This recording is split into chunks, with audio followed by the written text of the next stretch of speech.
Saudara Ustadz yang dirahmati Allah, mari kita awali dengan bersolawat kepada junjungan kita, Nabi Muhammad sallallahu alaihi wasallam. Allahumma salli wa sallim wa barik ala Sayyidina Muhammad wa ala ali Sayyidina Muhammad.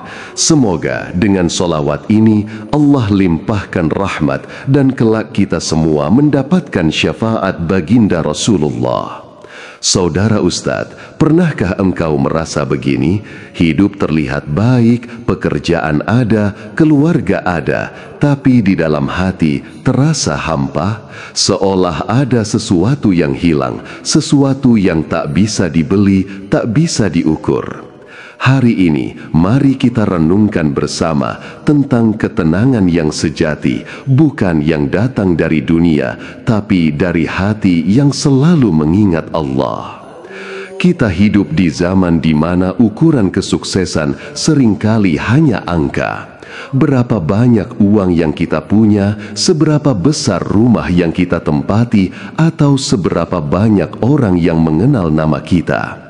Tapi malam hari, ketika semua sudah diam dan kita sendiri dengan pikiran kita, barulah hati mulai berbicara. Kenapa aku masih gelisah? Kenapa aku tidak tenang padahal semua sudah aku punya? Rasulullah sallallahu alaihi wasallam pernah bersabda, bukanlah kekayaan itu dengan banyaknya harta benda, tapi kekayaan yang sejati adalah kekayaan jiwa. Indah sekali saudara Ustadz, Nabi kita tidak menolak dunia, tapi beliau mengingatkan, jangan jadikan dunia sebagai pusat hatimu.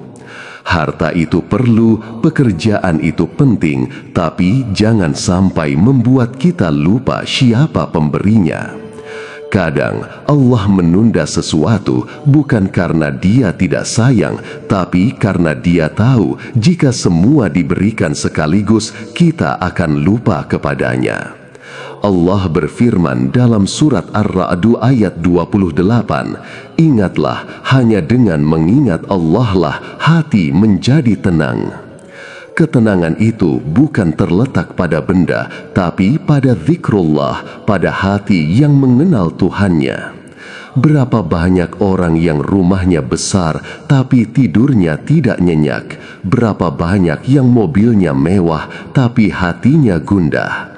Dan sebaliknya, ada orang sederhana, tapi wajahnya damai, tidurnya nyenyak, hatinya tenang.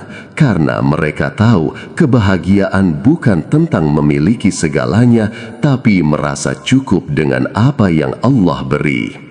Maka malam ini, sebelum engkau memejamkan mata, ucapkan dengan lembut di hati, ya Allah, jadikan hatiku hati yang qanaah, yang merasa cukup dengan pemberianmu. Beri aku jiwa yang tenang dan hati yang selalu bersyukur. Karena ketenangan tidak akan pernah datang dari luar, ia tumbuh dari dalam, dari hati yang mengenal Tuhannya. Rasulullah sallallahu alaihi wasallam juga pernah bersabda, barang siapa yang bangun di pagi hari dengan perasaan aman, tubuh yang sehat, dan makanan untuk hari itu, maka seolah dunia telah diberikan seluruhnya kepadanya. HR Tirmidzi. Lihatlah betapa sederhana bahagia menurut Rasulullah. Aman, sehat, dan cukup makan hari itu saja sudah lebih dari cukup untuk bersyukur. Maka, jika hari ini engkau masih bisa tersenyum, masih bisa mengucap Alhamdulillah, ketahuilah engkau sedang memegang nikmat yang luar biasa besar. Saudara Ustadz yang dimuliakan Allah, mari kita perbanyak sholawat kepada Rasulullah. Semoga kelak kita semua mendapatkan syafaat beliau di hari akhir. Jangan lupa untuk subscribe channel Apa Kata Ustadz, agar setiap kali engkau mendengar nasihat seperti ini, engkau turut menjadi bagian dari dakwah kebaikan. Karena setiap tayangan yang mengingatkan orang kepada Allah, insya Allah akan menjadi amal jariah bagi kita semua. Semoga Allah jadikan hati kita selalu tenang, hidup kita selalu penuh berkah, dan langkah kita selalu berada di jalan yang diridhoinya. Wassalamualaikum warahmatullahi wabarakatuh.